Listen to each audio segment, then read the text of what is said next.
चला बॉईजमध्ये आपण शेवटून स्टार्ट करू. चल मोनिश सर्क्युलर मोशन डिफाइन कर फटाफट.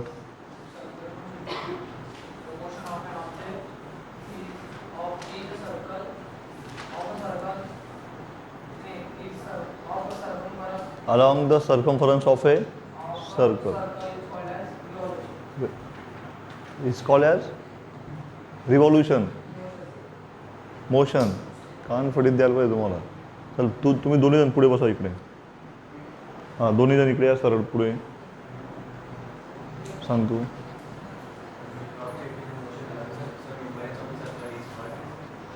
Circular motion uniform circular motion.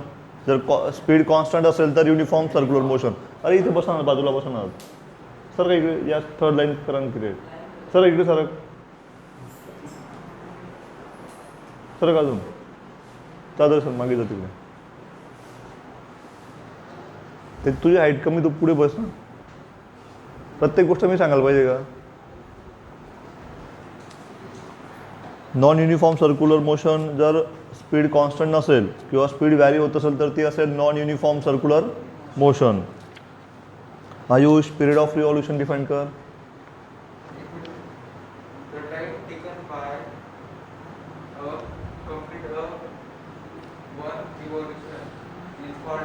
Period of revolution एक ताड आणि एक गंध घेऊन यावं लागेल. पाया पडायचं बाकी तुमचं आता. 4 दिवस होऊन गेले तेच एक डेफिनेशन रिपीट करतोय आपण. फ्रिक्वेन्सी ऑफ रिव्हॉल्यूशन तू डिफाइन कर. हां हां फ्रिक्वेन्सी ऑफ रिव्हॉल्यूशन पाहिले का लेक्चर तू मागचे. एक बाकी तू.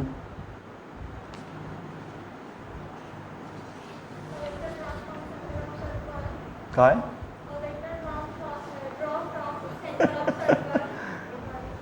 मी सांगितलं की आपला प्रोग्राम आहे शूटिंग करून नॅशनल लेवलला दाखवायला पाहिजे की किती कॉमेडी मुलं आहेत. फ्रिक्वेन्सी विचारलं मी.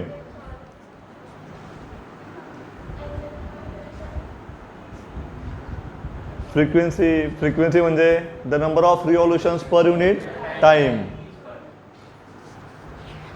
रेडियस वेक्टर मला विचारू द्या. कोणी किती रिवाइज केलं पाहू द्या मला. रेडियस वेक्टर हात खालीच ठेवा मला विचारू द्या. Radius vector a vector drawn from centre of circle. रेडियसने ड्रॉ केलेलं आहे. परत सांग फटाफट. To the position of particle. आज परत सोडतो मी. उद्यापासून छड्या सुरू होणार आहेत. तुमचे नाटकं बंद पाहिजे मला. जे पण डेफिनेशन आहे जे पण शिकवलं आहे एक पेज शिकवलं आहे फक्त आपण. एक पेज जर पाठ करू शकत नाही तुम्ही तर कशाला क्लास लावताय आणि कशाला 12वी सायन्स करताय तुम्ही लोक. बरोबर आहे ना. जर एक पेज पाठ होत नाही 4 दिवसापासून तुमच्याकडनं 16 चॅप्टर्स कुठे होणार आहेत. उद्या मी छड्या सुरू करतोय आणि छड्या जोरात देणार आहे. 2 छड्या भेटतील सुरुवातीला. हळूहळू आपण नंबर ऑफ जे असतील ते वाढवत जाणार आहे. 2 4 5 8 10 जोपर्यंत सुधरत नाही तोपर्यंत छड्या भेटणारच आहेत. नाही कोणाचे पॅरेंट्स आहे का की छड्या देऊ नका सर असं. जर कोणाचे पॅरेंट्स म्हणतील की आमच्या मुलांना छड्या देऊ नका सर त्यांनाच छड्या देणार नाही.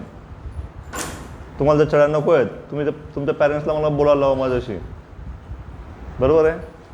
तुमचे पॅरेंट्स जर म्हणतील की ना छड्या देऊ नका सर त्यांना छड्या देणार नाही. कोणाचे आहेत का पॅरेंट्स.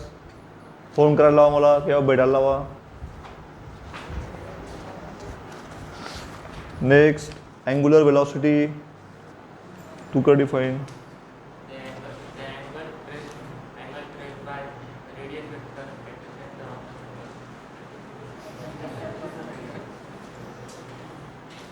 एक पण ठिकाणावर नाही कोणी. अँग्युलर वेलॉसिटी इक्वेशन काय त्याचं.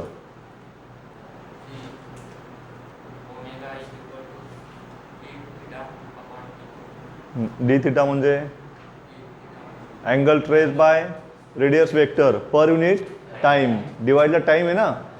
So angle trace by radius vector per unit time म्हणजे अँग्युलर वेलॉसिटी. अल्टरनेट डेफिनेशन काय आहे. Angular displacement per unit time म्हणजे angular velocity. Next angular acceleration तू डिफाइन कर.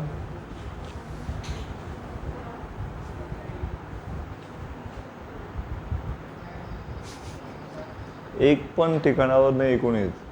जे हुशार दिसत आहेत ते पण हुशार नाही आहेत, म्हणजे बधीर दिसत आहेत तर बधीरच आहेत, तिथं प्रयत्न पण करत नाही आहे. कोण सांगतं अँग्युलर ॲक्सलरेशन? Very good. नंतर आपण कायनेमॅटिकल इक्वेशन्स स्टडी केले होते. कोणी सांगतंय कायनेमॅटिकल इक्वेशन्स? लिनियरचे पण आणि अँग्युलरचे पण. तू लिनियरचं सांग, तू अँग्युलरचं सांगशील. V is equal to u plus at, s is equal to ut plus half at square, v square is equal to u square plus twice s, v average is equal to displacement upon time, that is displacement is equal to v plus u upon 2 bracket complete into time. Very good, perfect एकदम. तू अँग्युलरचं सांग.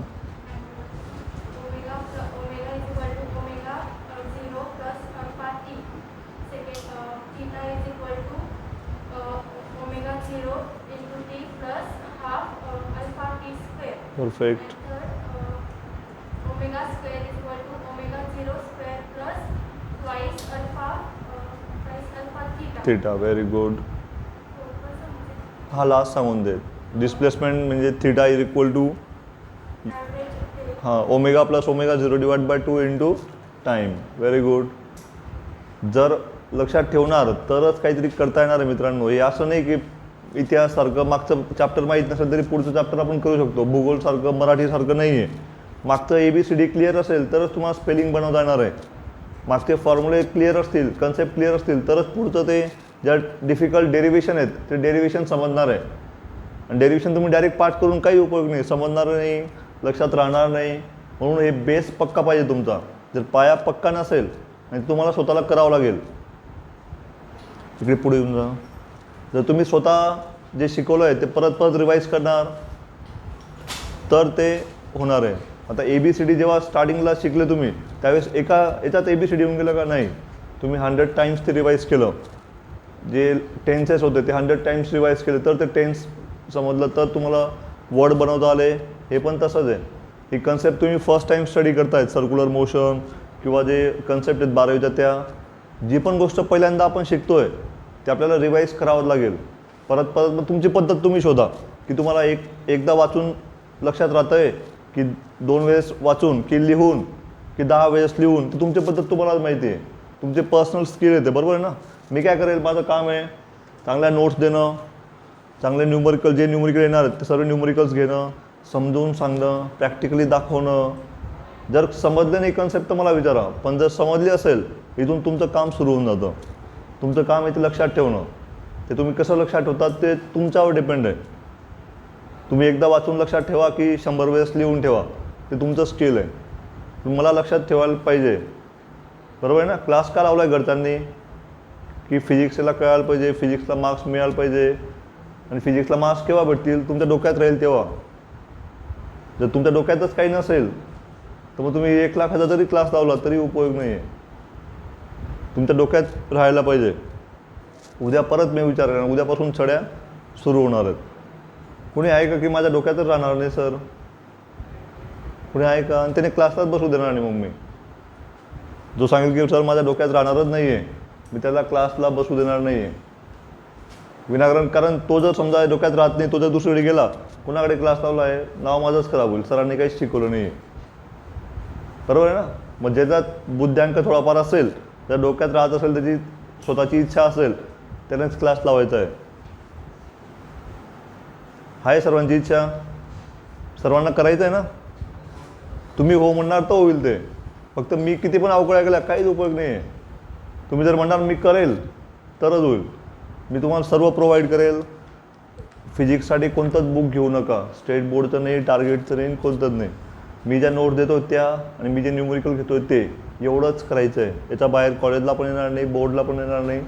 फक्त एवढं करायचं आहे, दुसरं कोणतंच करायचं नाही. अजून काही सांगू? माझ्याकडनं 100% भेटणार आहे, पण तुमच्याकडनं 50% तर द्या. जर कोणीच एक पण डेफिनेशन द्यायला तयार नाही आहे, मला चांगलं वाटत असेल का की नाही एवढं आपण 4 दिवस शिकवलं, सर्क्युलर मोशन सांगता येत नाही यांना? एकदम बॅड फिलिंग. आणि वातावरण केव्हा चांगलं होईल? जर तुम्ही पण तिकडनं रिस्पॉन्स करणार तर वातावरण क्लासरूमचं चांगलं होणार आहे. फक्त वन साईड शिकवून छड्या देऊन वातावरण होणार नाही. उद्या परत मी विचारेल, उद्या परत आपण डेफिनेशन रिवाईज करू. आपले न्यूमरिकल सुरू होते. अजून 2 न्यूमरिकल बाकी आपले. ते न्यूमरिकल्स कंप्लीट करून पुढचं थेरी टॉपिक आपण सुरू करू. न्यूमरिकल लिहून घ्या.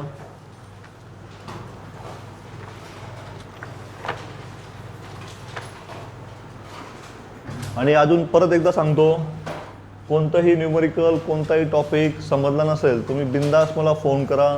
इथे थांबा, माझं डोकं खा, फोन करा, मेसेज करा, व्हॉट्सअप करा, काही करा, मला बिलकुल अडचण नाही. फक्त तुम्ही प्रयत्न करा.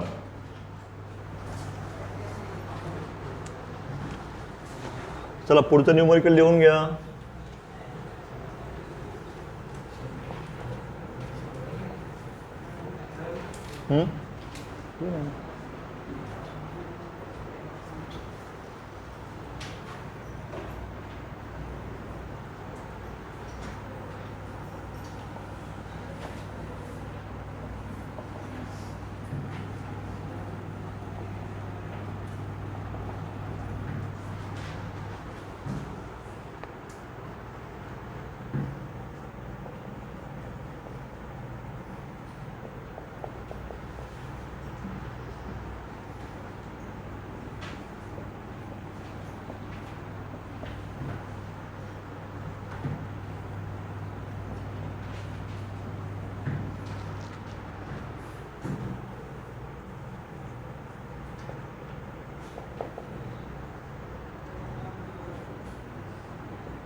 The frequency of a particle performing circular motion changes from 60 rpm to 180 rpm in 20 seconds.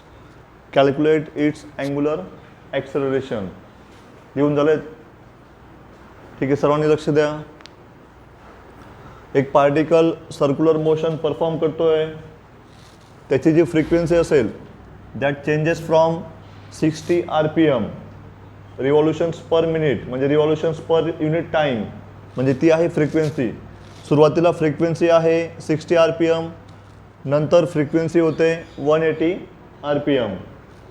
60 rpm म्हणजे इनिशियल फ्रिक्वेन्सी, सुरुवातीला फ्रिक्वेन्सी आहे. समजा फॅन आपण सुरुवातीला फॅन 1 वर फिरतोय, आपण नॉब फिरून त्याला स्पीड वाढवला. सुरुवातीला जर स्पीड असेल 60 rpm, नंतर स्पीड वाढवल्यानंतर फ्रिक्वेन्सी होते 180 rpm. तर टोटल टाईम किती लागला? 20 सेकंड्स. तर आपल्याला अँग्युलर ॲक्सेलरेशन फाईंड करायचं आहे. न्यूमरिकल्सचा भरपूर जणांना प्रॉब्लेम असतो. तुमच्या बॅचला खूप जास्त असेल, म्हणजे खूप मुलं असतात ज्यांना न्यूमरिकल जमत नाही. न्यूमरिकल पाहिल्यानंतर सुरुवातीला काम करायचं, गिवन लिहायचं. गिवन जर प्रॉपर असेल तरच पुढचं सॉल्व करता येणार आहे. आता फ्रिक्वेन्सी चेंज होते. सो इथे इनिशियल फ्रिक्वेन्सीचा सिम्बॉल आपण N0 वापरला आहे. ती आहे 60 rpm, म्हणजे 60 रिव्हॉल्युशन्स पर मिनिट. त्याला सेकंडमध्ये कन्वर्ट करायचं असेल तर काय करणार? 1 minute is equal to 60 seconds. So इथे येईल 60/60 रिव्हॉल्युशन्स पर सेकंड, म्हणजे इथे राहील 1 रिव्हॉल्युशन्स पर सेकंड. RPS लिहा किंवा revolutions per second. So initial frequency N0 दिली आहे, 1 रिव्हॉल्युशन पर सेकंड. आणि फायनल जी फ्रिक्वेन्सी असेल, फायनल फ्रिक्वेन्सी N ती दिली आहे 180 rpm, 180 रिव्हॉल्युशन्स पर मिनिट. याला जर सेकंडमध्ये कन्वर्ट करायचं असेल, आता ही स्टेप परत जर आपण रिपीट केली तर 16ने त्याला डिवाईड करावं लागेल. 16 डिवाईड केलं तर हा होईल रिव्हॉल्युशन्स पर सेकंड. हा 0 कॅन्सल. 18ला 6ने डिवाईड केलं तर तो राहील 3. So 3 रिव्हॉल्युशन्स per second. याला आपण असं लिहू शकतो का? रिव्हॉल्युशन्स पर सेकंड म्हणजे हर्ट्स. मागच्या वेळेस सांगितलं होतं मी रिव्हॉल्युशन्स पर सेकंड म्हणजेच हर्ट्स. त्याला आपण लिहू शकतो. सो हर्ट्स लिहा किंवा ते राहू द्या, हरकत नाही आहे. हा असेल 3 हर्ट्स. इनिशियल फ्रिक्वेन्सी दिली आहे, फायनल फ्रिक्वेन्सी दिली आहे आणि टाईम दिला आहे 20 सेकंड्स. जो गिवन टाईम असेल त्याला स्मॉल टीने डिनोट करायचं आहे. फक्त पिरियड ऑफ रिव्हॉल्युशन कॅपिटल टीने दाखवायचा आहे आणि जो पण अनदर टाईम असेल त्याला स्मॉल टीने दाखवायचा आहे. सो हा स्मॉल टी दिला आहे 20 सेकंड्स आणि अँग्युलर ॲक्सेलरेशन अल्फा आपल्याला फाइंड करायचा आहे. कोणतं इक्वेशन वापरणार? अल्फाचं पहिलं इक्वेशन काय आहे? D omega by D T, म्हणजे change in omega per unit time. D omega direct दिलेला नाही आहे इथे, अँग्युलर व्हेलॉसिटी डायरेक्ट दिलेली नाही आहे. म्हणजे आपल्याला अजून पुढचा फॉर्म्युला बघावा लागेल. पुढचा फॉर्म्युला काय आहे? Omega 2 minus omega 1 divide by time. Omega 1 omega 2 पण डायरेक्ट दिलेला नाही आहे.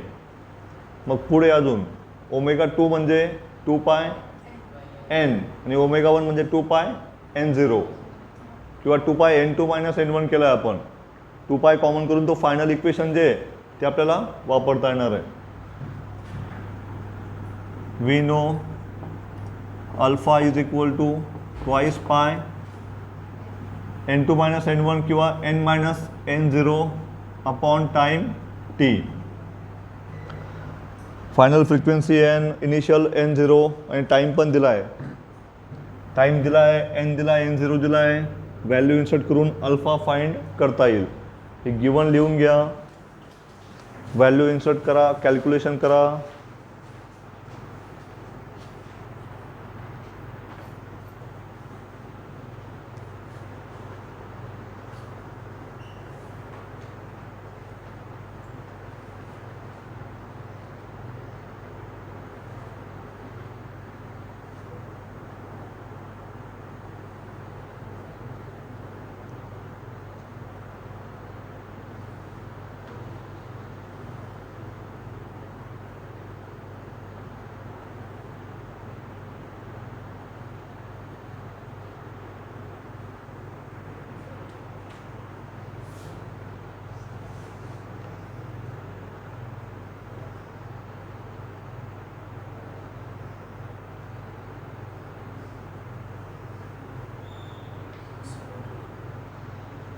किती आला आन्सर?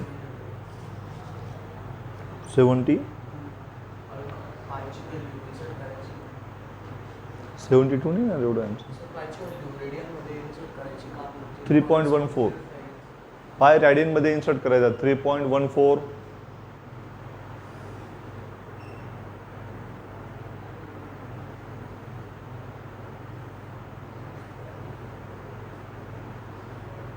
कोणाचा आलाय आन्सर?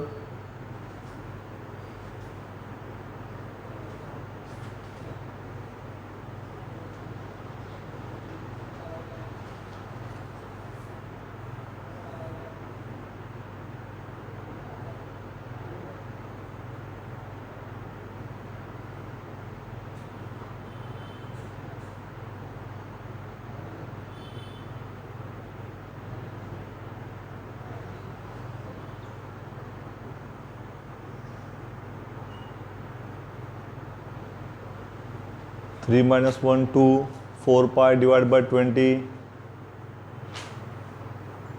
20ला 4ने डिवाइड केलं 5 पाय डिवाइड बाय 5. 3.14ला डिवाइड बाय 5 केलं तर 0.62. Very good.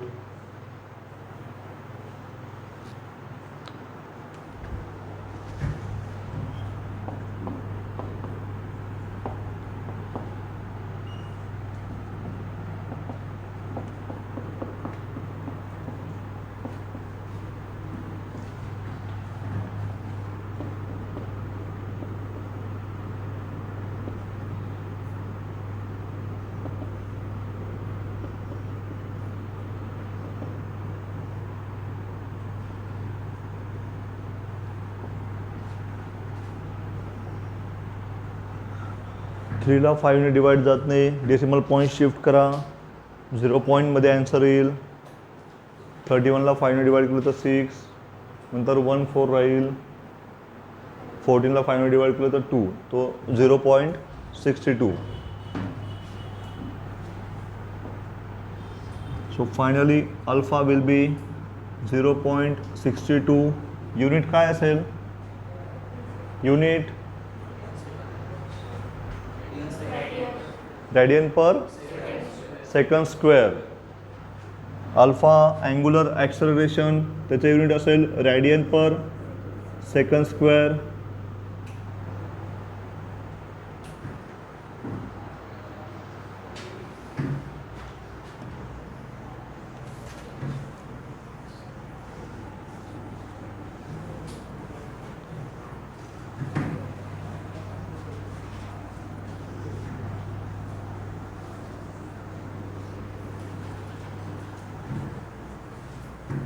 चला पुढचं न्यूमरिकल.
हे बाकी आहे अजून.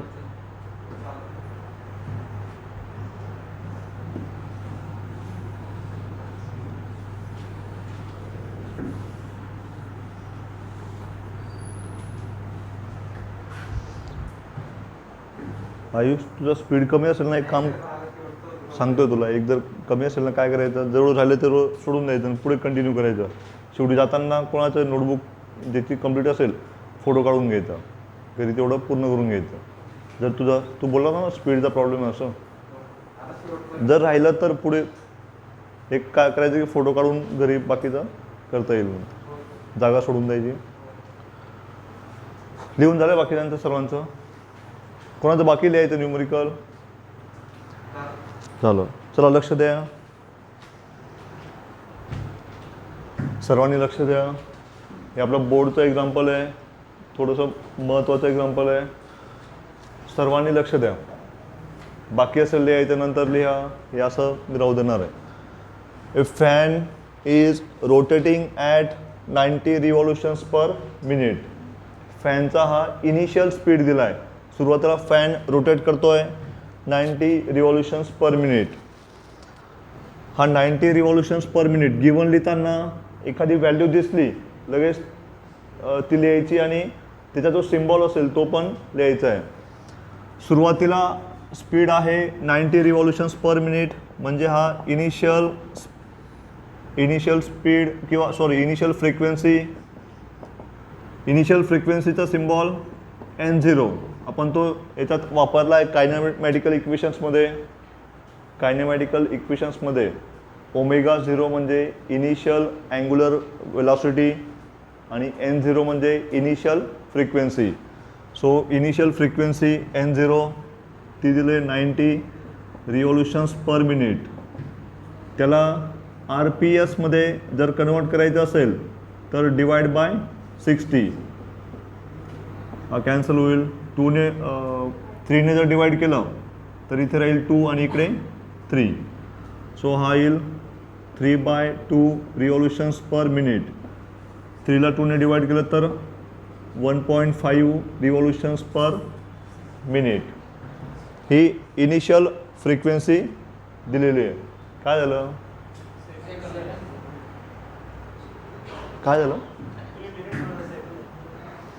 हां, रिव्होल्युशन्स पर सेकंडमध्ये आपण RPMला RPSमध्ये कन्वर्ट केलं आहे. So finally initial frequency will be 1.5 revolutions per second.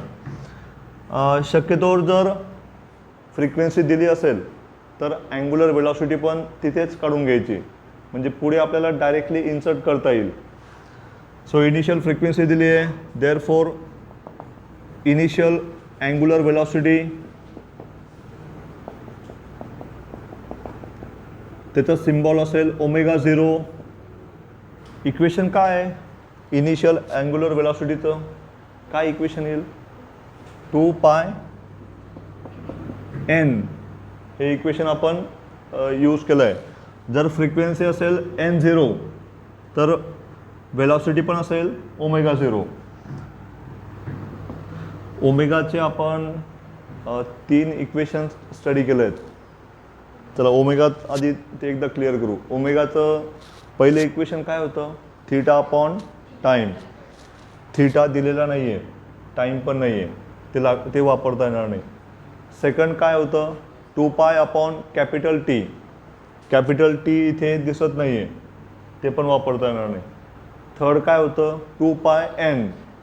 n दिला आहे म्हणून ते आपल्याला वापरता येणार आहे. सो जे अल्टरनेट इक्वेशन आहेत ते डोक्यात पाहिजे तुमच्या, आणि कोणतं वापरायचं आहे तुम्हाला सिलेक्ट करता यायला पाहिजे. तुम्हाला नोटबुक भेटणार नाही एक्झाममध्ये, किंवा चीट घेऊन जाता येणार नाही आहे. जे आपण इक्वेशन लिहिले होते ते सर्व डोक्यात ठेवावे लागतील आणि ॲप्रोप्रिएट इक्वेशन वापरावं लागेल. MCQमध्ये पण तसंच असतं आणि रेग्युलर बोर्डमध्ये पण तीच मेथड फॉलो करायची. So initial angular velocity will be 2πn0. N0 आहे 1.5. 1.5 × 2 म्हणजे 3. सो इनिशियल फ्रिक्वेन्सी आली 3. पाय युनिट काय असेल त्याचं? Radian per second. So a fan is rotating at 90 revolutions per minute. सुरुवातीचा speed. Then it is switch off. Button off केलं आपण. It stops after 21 revolutions. Calculate the time taken by it to stop, assuming that the frictional torque remain constant. पूर्ण 12वीमध्ये जी पण circular motion असेल आता तिथे हा जो फ्रिक्शनल टॉर्क असेल तो प्रत्येक वेळेस कॉन्स्टंट, त्याच्याकडे लक्ष देऊ नका. बाय डिफॉल्ट टॉर्क कॉन्स्टंट राहील. जो आता फॅन फिरतोय त्याचं जे फ्रिक्शन होतं आहे ते कॉन्स्टंट राहणार आहे. असं नाही की स्पीड वाढला म्हणजे फ्रिक्शन कमी होऊन जाईल, स्पीड कमी म्हणजे फ्रिक्शन जास्त, तसं नाही आहे. हे फ्रिक्शन कॉन्स्टंट, ते इम्पॉर्टंट नाही, त्याच्याकडे लक्ष द्यायचं नाही आहे. इनिशियल स्पीड आहे 90 RPM. तिथून इनिशियल वेलॉसिटी फाइंड केली आपण. Then it is switch off केल्यानंतर it stop after 21 revolutions. 21 revolution केल्यानंतर हा थांबतोय. जर फॅन थांबत असेल तर फायनल वेलॉसिटी काय आहे? फायनल वेलॉसिटी असेल 0. फायनल फ्रिक्वेन्सी काय असेल? 0. फॅन जर थांबला, नंबर ऑफ रिव्हॉल्युशन थांबून गेले, फ्रिक्वेन्सी पण होईल 0. देअरफॉर फायनल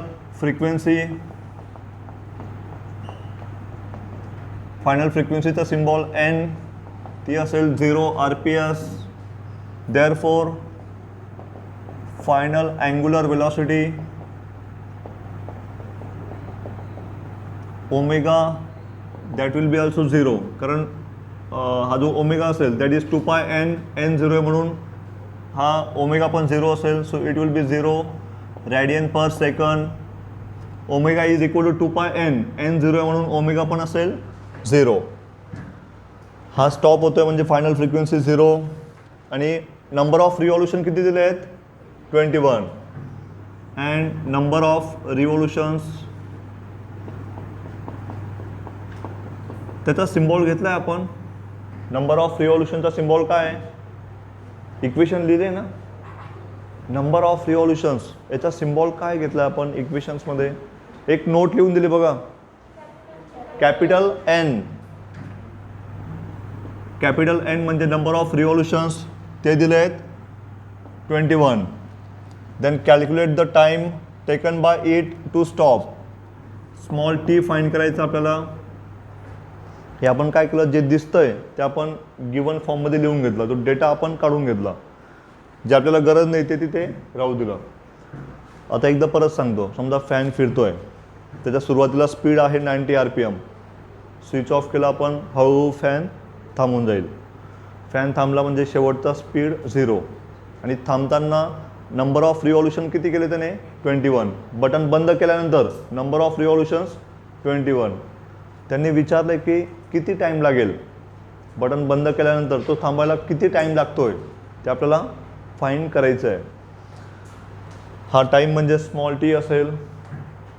इथे आपल्याला आधीच सांगून देतो मी, परत इक्वेशन शोधत बसणार. इथे आपल्याला theta is equal to omega plus omega 0 divide by 2 into time T हे इक्वेशन वापरता येईल. बाकीचे इक्वेशन्स जे असतील ते गिवन प्रॉपर नाही आहे, म्हणजे ते सर्व टर्म्स नाही आहेत. जर हे इक्वेशन वापरलं आपण तर इथे स्मॉल टी आपल्याला फाईंड करायचा आहे. ओमेगा 0 हा जो इनिशियल वेलॉसिटी असेल ती माहिती आपल्याला. थीटा कसं फाईंड करणार, नंबर ऑफ रिव्हॉल्युशन दिलेत. जर थीटा फाईंड झाला, थीटा जर फाईंड झाला तर ही टर्म दिली आहे, ही पण टर्म दिली आहे, आणि हे आपल्या टाईम आपल्याला फाईंड करायचा आहे. थीटा कसा फाईंड करता येईल, कॅपिटल एन वरून number of revolutions is equal to theta upon 2π. हे इक्वेशन आपण स्टडी केलं आहे. नंबर ऑफ रिव्हॉल्युशन्स दिलेलं आहे, 2π माहिती आपल्याला. थीटा फाईंड करता येईल. Theta will be number of revolutions into 2π. हा इथे इन्सर्ट केला. थीटा जर फाईंड झाला तो इकडे इन्सर्ट करायचा. ओमेगा माहिती आहे, ही टर्म माहिती आहे, टी फाईंड करता येणार आहे. न्यूमरिकलसाठी 2 गोष्टी लक्षात ठेवायच्या. पहिली गोष्ट, न्यूमरिकल वाचून गिवन व्यवस्थित लिहायचं आहे. गिवन चुकलं तर पुढे काहीच फायदा नाही आहे. जर गिवन प्रॉपर असेल, पहिली स्टेप जर गिवन प्रॉपर असेल, सेकंड स्टेप असेल इक्वेशन. ते इक्वेशन तुम्हाला आठवावं लागेल. इक्वेशन शोधताना काय करायचं की जी टर्म फाईंड करायची आहे, समजा टाईम फाईंड करायचा आहे, जे फाईंड करायचं असेल ती टर्म सोडून बाकीचे सर्व टर्म्स गिवन असायला हवे. जर बाकीचे टर्म्स गिवन नसतील तर ते गिवनवरून फाईंड करता यायला पाहिजे. थीटा गिवन नाही आहे, पण तो गिवनवरून फाईंड करू शकतो आपण. ते हे दोन्ही इक्वेशन आठवले, ही सेकंड स्टेप. तर थर्ड स्टेप असेल व्हॅल्यू टाकून कॅल्क्युलेशन करणं. पहिली स्टेप गिवन जर चुकलं तर हे आठवून उपयोग नाही आहे. सेकंड स्टेप जर फॉर्म्युलाच आठवला नाही किंवा चुकीचा फॉर्म्युला घेतला तर व्हॅल्यू इन्सर्ट होणार नाही. नंबर ऑफ अननोन जास्त असतील तर ते व्हॅल्यू इन्सर्ट होणार नाही. आणि थर्ड, दोन्ही स्टेप पण केल्या आणि थर्ड स्टेप जी कोणीच करत नाही आहे, कॅल्क्युलेशन जर नाही आले तरी 0 मार्क्स. तिन्ही स्टेप न्यूमरिकलमध्ये क्लिअर केले तर आउट ऑफ मार्क्स. मॅथमॅटिक्समध्ये 2च ऑप्शन असतात, एक तर 0 किंवा आउट ऑफ. आपल्या फिजिक्सच्या ह्याच्यात न्यूमरिकलमध्ये एक तर 0 भेटतील किंवा आउट ऑफ भेटतील. आणि पेपरमध्ये जर 3 मार्क्सचा थेरी क्वेश्चन असेल, तुम्हाला 1 पेज भरून लिहावं लागेल, 10 मिनटं लागतील. पण जर 3 मार्क्सचं न्यूमरिकल असेल, तुम्ही अर्ध्या पेजमध्ये किंवा 3-4 लाईन्समध्ये ते सॉल्व करू शकतात. गिवन 1 लाईनमध्ये, 2 लाईनमध्ये फॉर्म्युलाज व्हॅल्यू इन्सर्ट करून 4 लाईनमध्ये संपलं. 2 मिनटात 3 मार्क्स भेटतील. ज्याला स्कोअर करायचा असतो तो न्यूमरिकल्सवर भर देतो. कमी वेळेत जास्त मार्क्स आणि थेरीमध्ये मार्क्स कमी होऊ शकतात. न्यूमरिकलमध्ये बिलकुल कमी नाही होऊ शकत. अर्धा मार्क्स पण कमी नाही होणार.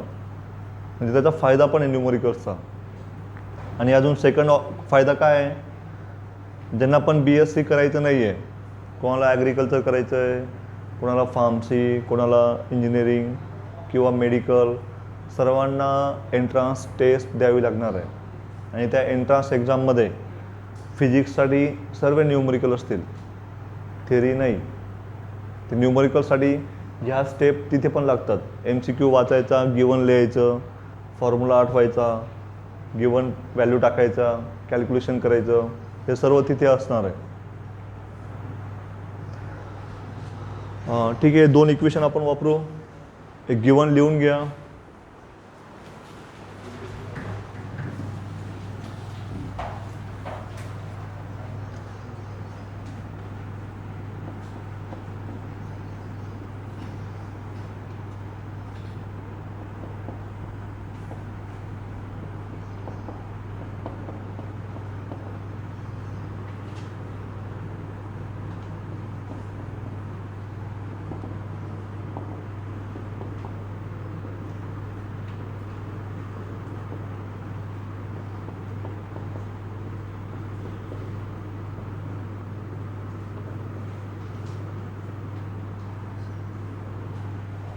Theta is 42 pi.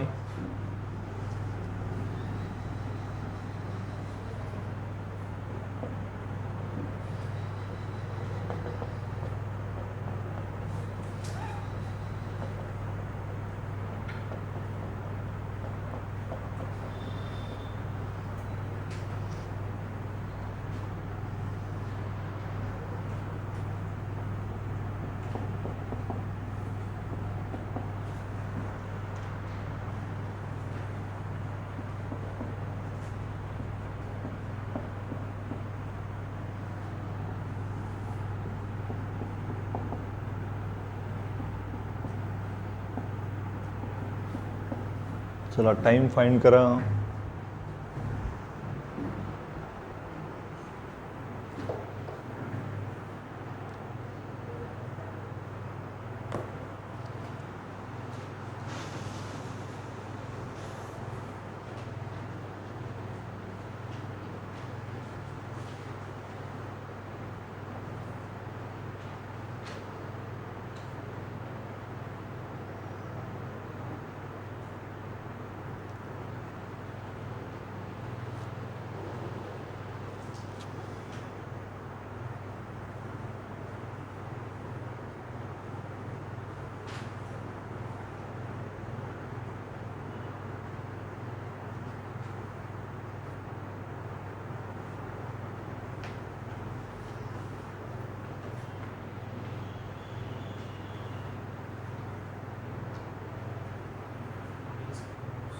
किती आलं आन्सर?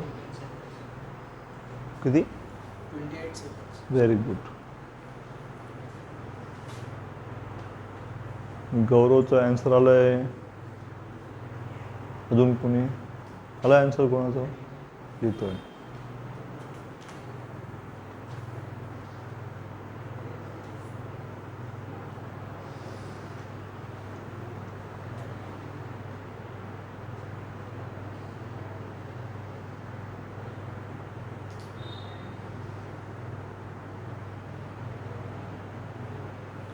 अरे तिकडनं आवाज येतो का सरांचा?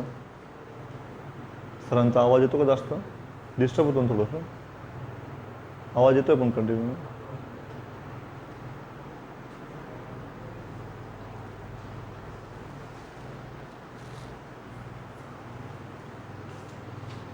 एक दोन दिवसात पॅक करून घेऊ आपण ते. तिकडे जास्त आवाज येतो वाटतं.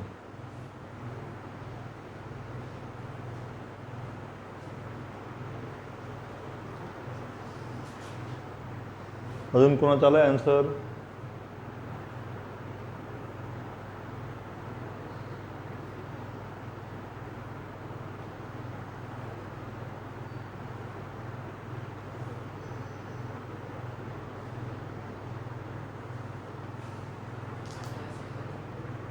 Very good.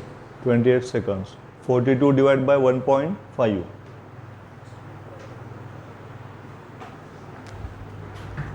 हा पाय कॅन्सल होईल. 3ला 2ने डिवाइड केलं, इथे राहील 42. हा राहील 1.5t. So t will be 42 divide by 1.5. Then time will be 28 seconds.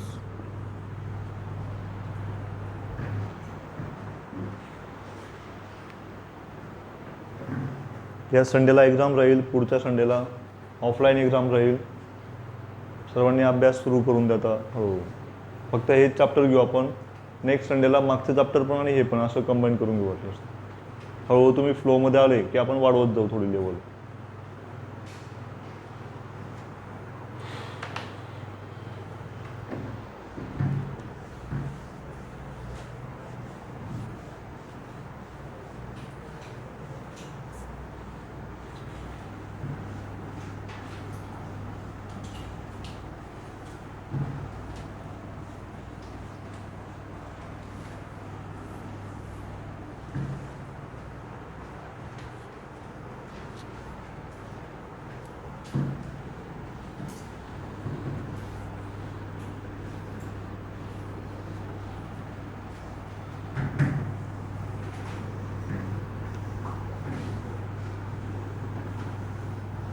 लिहून झालं सर्वांचं?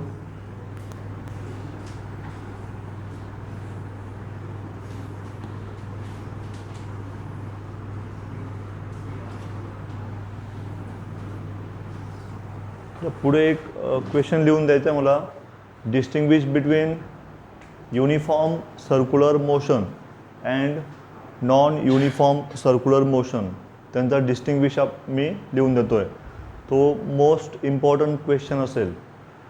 नोट्समध्ये त्याला टाकलेलं नाही आहे, ते आपण थेअरीमध्ये नोटबुकमध्ये कंटिन्यू करा. तो मोस्ट इम्पॉर्टंट, बोर्डला विचारला गेला 3 वेळेस आणि परत येऊ शकतो. डिस्टिंग्विश बिटवीन, पुढचा क्वेश्चन,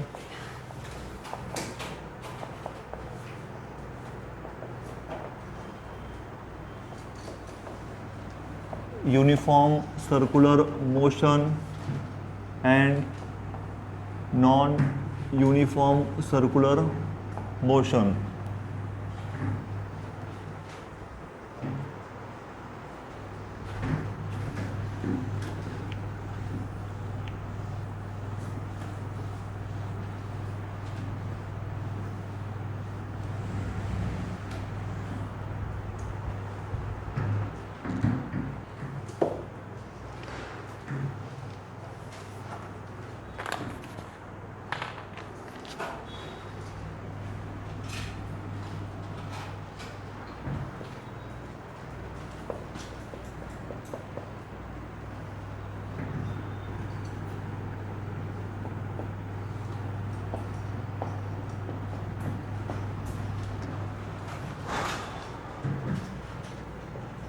पहिला point definition.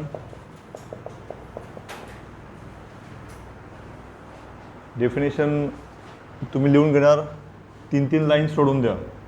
Uniform circular motion आणि इथे डेफिनेशन लिहायची आहे. 3 लाईन सोडा तुम्ही.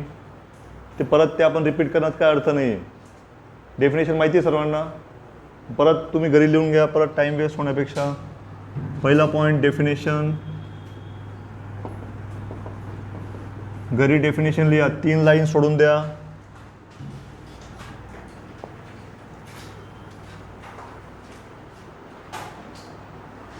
सेकंड पॉइंट, चला डेफिनेशनसाठी जागा सोडून पुढचा पॉइंट. युनिफॉर्म सर्क्युलर मोशन जी असेल, इट इज पिरियॉडिक मोशन.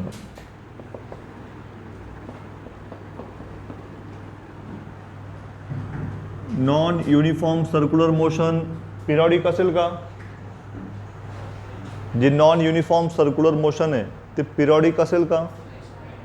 जर स्पीड चेंज होत असेल तर इक्वल टाईममध्ये रिव्हॉल्युशन कंप्लीट होणार नाही, ती असेल non periodic.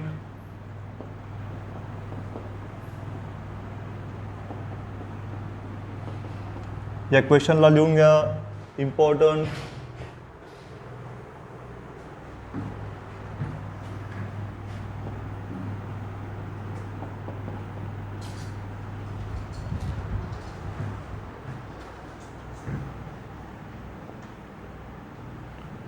Third point example.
लिहून झालं असेल तर एवढे पॉईंट आपण समजून घेऊ.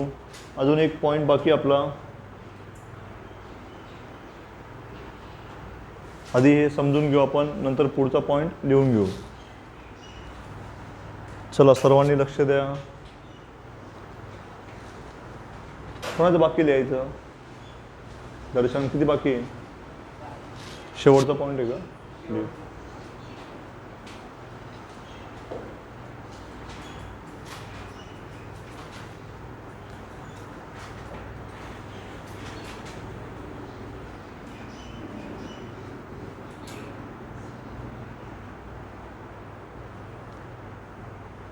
दोनच जणांचं बाकी बघते, सर्वांचं झालेलं आहे. मी लिहून देत जाऊ का? इथं नोटबुक माझ्याकडे देऊन जा, मला वेळ असतो इथे.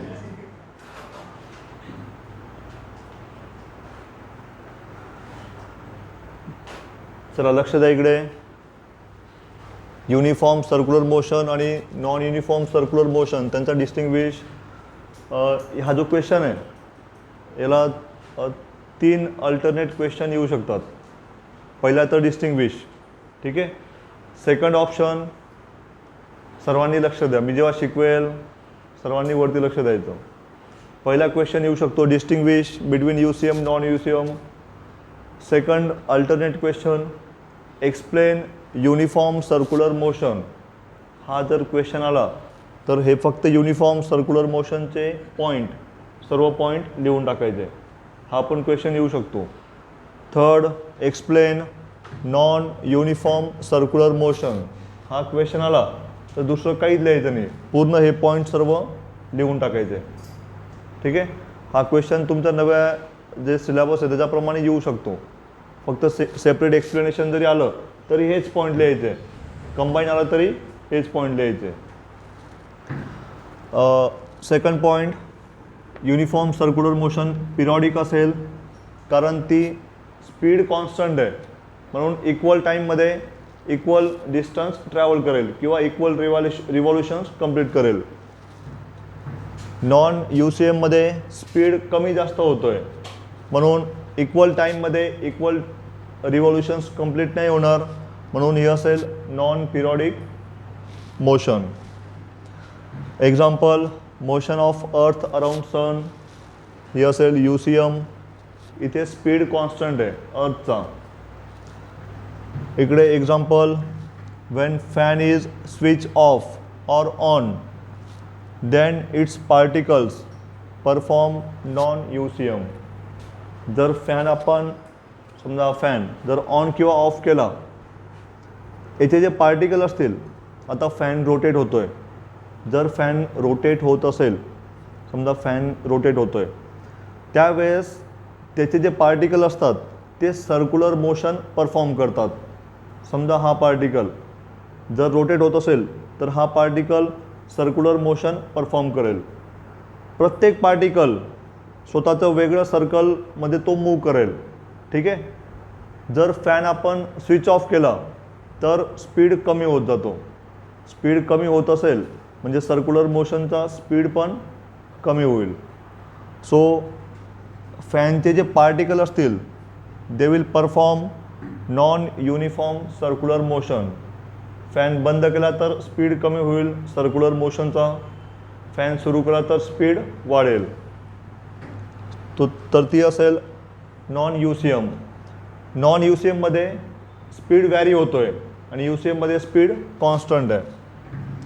नेक्स्ट, इथून थोडंसं अजून आता नवीन पॉईंट आहेत, हे चौथ्यापासून थोडे वेगळे पॉईंट सुरू होतील. UCMमध्ये angular velocity remain constant. Angular velocity ही वेक्टर क्वांटिटी आहे. अँग्युलर वेलॉसिटी वेक्टर क्वांटिटी आहे.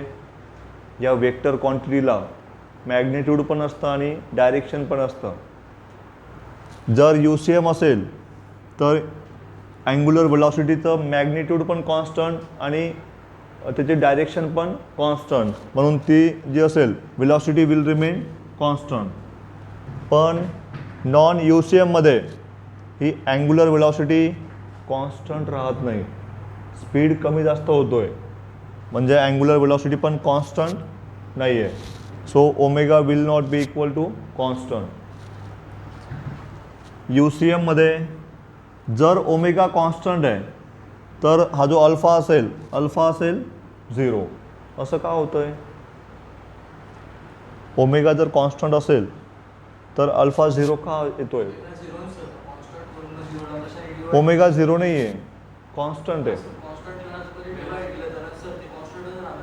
अरे मग कॉन्स्टंट यायला पाहिजे इथे, 0 दाखवलं आहे. Very good. याला आपण असं लिहू शकतो, omega 2 minus omega 1 upon time लिहू शकतो आपण. जर हा ओमेगा कॉन्स्टंट आहे तर सुरुवातीला जी व्हॅल्यू असेल तीच व्हॅल्यू नंतर पण. इथे जर 3 असेल हा पण नंतर पण राहील 3. So 3 minus 3 will be 0. Omega जर कॉन्स्टंट आहे तर चेंज इन ओमेगा असेल 0, म्हणून अल्फा असेल 0. ठीक आहे. ओमेगा कॉन्स्टंट म्हणून दोन्ही इनिशियल आणि फायनलची व्हॅल्यू सेम, त्यांचा डिफरन्स येईल 0 म्हणून अल्फा असेल 0. हे पहिलं रिझन. सेकंड, अजून एक मॅथमॅटिक्समध्ये डेरिव्हेटिव्ह चॅप्टर जेव्हा असेल, बाकी ठिकाणी सुरू झालं असेल, डेरिव्हेटिव्ह चॅप्टरमध्ये हा जो ओमेगा आहे, ओमेगाचा डेरिव्हेटिव्ह घेतो आहे आपण. जर कोणतेही कॉन्स्टंट टर्मचा डेरिव्हेटिव्ह घेतला तर तो येईल 0. डेरिव्हेटिव्हमध्ये रूल येईल, कोणत्याही कॉन्स्टंट टर्मचा डेरिव्हेटिव्ह घेतला तर तो येईल 0. हे 2 पॉईंट लक्षात ठेवायचे. नॉन UCMमध्ये alpha is D omega by D T. Omega constant नाही आहे म्हणजे तर त्याचा डेरिव्हेटिव्ह 0 येणार नाही. जर आपण ओमेगा 2 मायनस ओमेगा 1 केला, ओमेगा सुरुवातीला स्पीड काहीतरी वेगळा असेल, नंतर स्पीड वेगळा आहे, डिफरन्स 0 येणार नाही म्हणून अल्फा 0 राहणार नाही आहे. सो नॉन UCMमध्ये alpha not equal to 0. Point समजले. आता अजून एक पॉईंट लिहून देतो मी ॲक्सलरेशनचा, तो लिहून घेऊ आपण, टॉपिक कंप्लीट होऊन जाईल. याच्यातच लिहा. Next point number 6.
हे नंतर बघू आपण, फक्त V ओमेगा लिहा.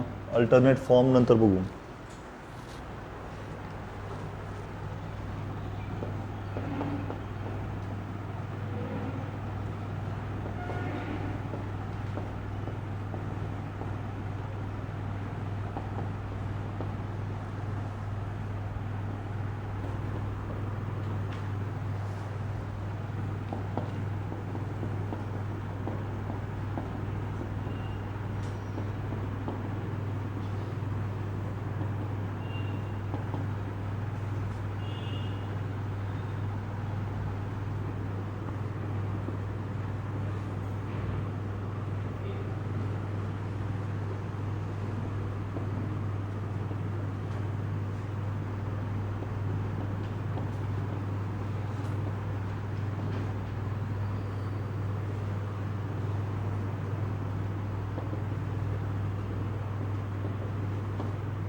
आणि आपला जो सिलेबस आहे त्याप्रमाणे मी शिकवतोय,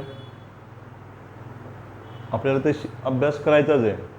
म्हणजे तुम्ही दुसरा क्लास जरी लावला तरी ते सर पण हेच शिकवणार आहेत, फक्त पद्धत प्रत्येकाची वेगळी असते. म्हणजे हे आपल्याला अभ्यास करायचाच आहे. कठीण असेल, डोक्यात जात नसेल, काही असेल, पण ते आपल्याला शिकण्याशिवाय पर्याय नाही आहे. मी स्वतःची वेगळी थेरी देऊ शकत नाही आहे किंवा तुम्ही मनाचा पण काही लिहू शकत नाही. जो आपल्याला अभ्यास करायचा आहे तो करायचाच आहे. तो कठीण असो, सोपा असो, काही असो.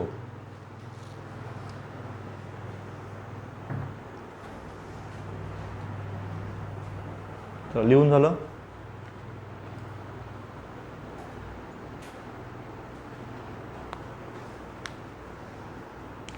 त्यांचा स्पीड कमी, त्यांनी शुद्धलेखन करायचं घरी जाऊन, पण काही पण इंग्लिशचं बुक घेऊन फटाफट लिहायचा प्रयत्न करायचा. इथं पेपरमध्ये येत असेल पण तरी लिहिता येणार नाही, आणि 100% होतं. आता आपण जर पेपर घेऊ ऑफलाईन, 1 तासाचा पेपर असतो, त्याच्यात 10 क्वेश्चन असतात, ते 1 तासात होत नाही. ज्याच्याकडनं 1 तासात ते होऊन गेले त्याच्याकडनं बोर्डचा पेपर अर्धा तास आधी होऊन जाईल. म्हणजे 30 मिनटं आधीच त्याचा बोर्डचा पेपर होऊन जाईल. 1 तासात 10 क्वेश्चन ज्याने आपल्या एक्झाममध्ये करून टाकले पूर्ण, त्याला बोर्डला काहीच अडचण नाही, 100% पूर्ण होईल. तो स्पीड तुम्ही तिथे दिसून जाईल आपल्याला की होतो की नाही. पुढचे क्वेश्चन येत असतील तरी लिहिता येत नाही, कारण टाईम नसतो. हे कॉलेजला व्हायला नको आहे, बोर्डला व्हायला नको आहे, म्हणून ते 10पर्यंत आलो आहे. सुरुवातीला आम्ही 6 क्वेश्चन घ्यायचो, एकदम व्यवस्थित होऊन जायचं 1 तासात. नंतर 8 केले. 6 क्वेश्चन घ्यायचो, पण मुलांना प्रॉब्लेम काय यायचा की कॉलेजच्या एक्झाममध्ये सर येत होतं पण वेळ नाही. 4 क्वेश्चन सुटले, 5 क्वेश्चन सुटले. मग आम्ही 8 केले. 8 केलं तर तरी सर 2 क्वेश्चन राहून गेलं, 1 क्वेश्चन राहून गेला. मग आता 10 केलं आहे. 10 केल्यापासून मुलांचं काय रिस्पॉन्स आहे की सर अर्धा तास आधीच निघून आलो बाहेर. 10 क्वेश्चन जर 1 तासात तुम्ही करू शकतात तर तुम्ही बोर्डच्या एक्झामला अर्धा तास आधी बाहेर निघणारच आहेत. कॉलेजच्या एक्झाममध्ये पण वेळेवर पूर्ण होईल. मग ती प्रॅक्टिस व्हायला पाहिजे आपल्याला. जे हुशार मुलं आहेत, ज्यांना येतं आहे सर्व, त्यांनी 1 तासात 10 क्वेश्चन अटेम्प्ट करायचेच आहेत. लास्ट पॉईंट सर्वांनी लक्ष द्या. सर्क्युलर मोशनमध्ये समजा ही सर्क्युलर मोशन. सर्क्युलर मोशनमध्ये हा ए म्हणजे काय असतो? Linear acceleration. अल्फा म्हणजे अँग्युलर ॲक्सेलरेशन. तर या सर्क्युलर मोशनमध्ये हा जो लिनियर ॲक्सेलरेशन असतो त्याचे 2 कंपोनंट असतात. एक असेल टँजेन्शियल कंपोनंट आणि एक असेल रॅडियल कंपोनंट. समजा ही सर्क्युलर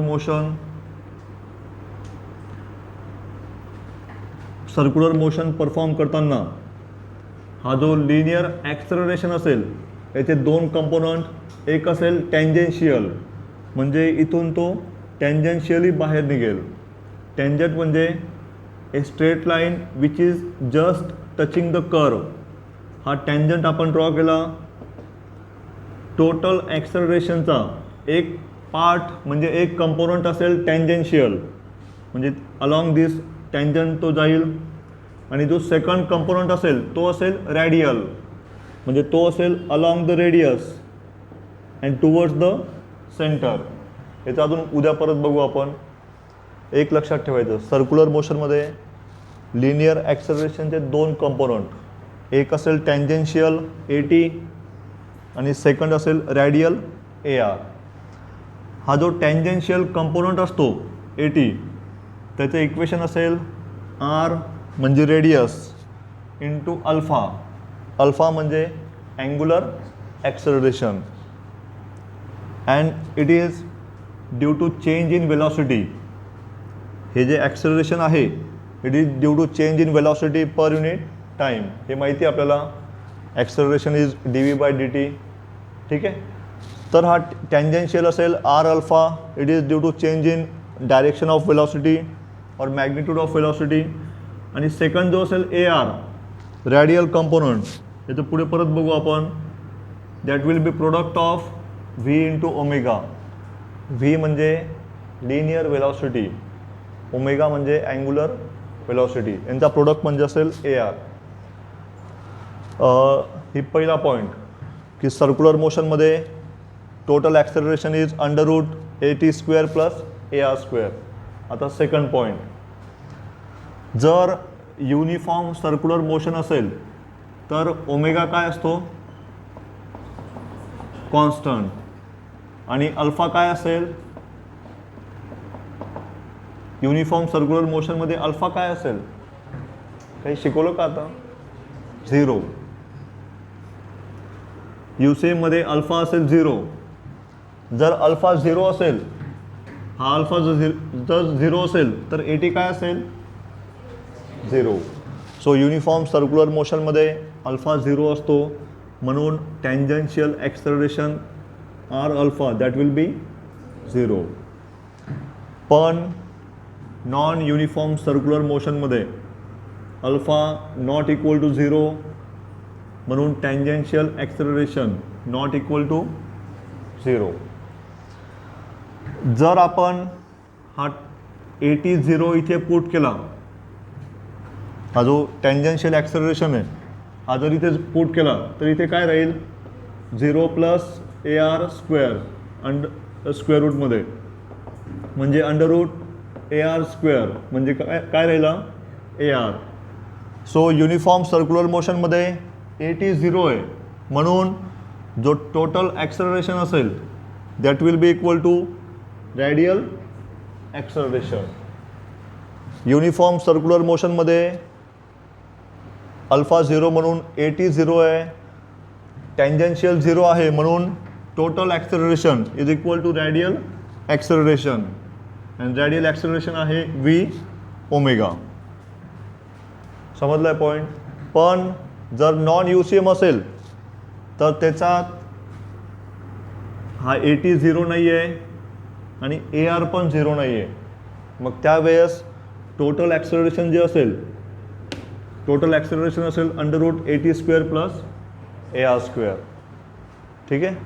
घरी जाऊन शांततेत परत कन्सेप्ट रिवाईज करा.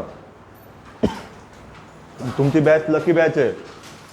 जर नाही समजलं परत व्हिडिओ बघा, परत नाही समजलं परत व्हिडिओ बघा. घरच्यांनी म्हणायला पाहिजे की इतका अभ्यास करतोय.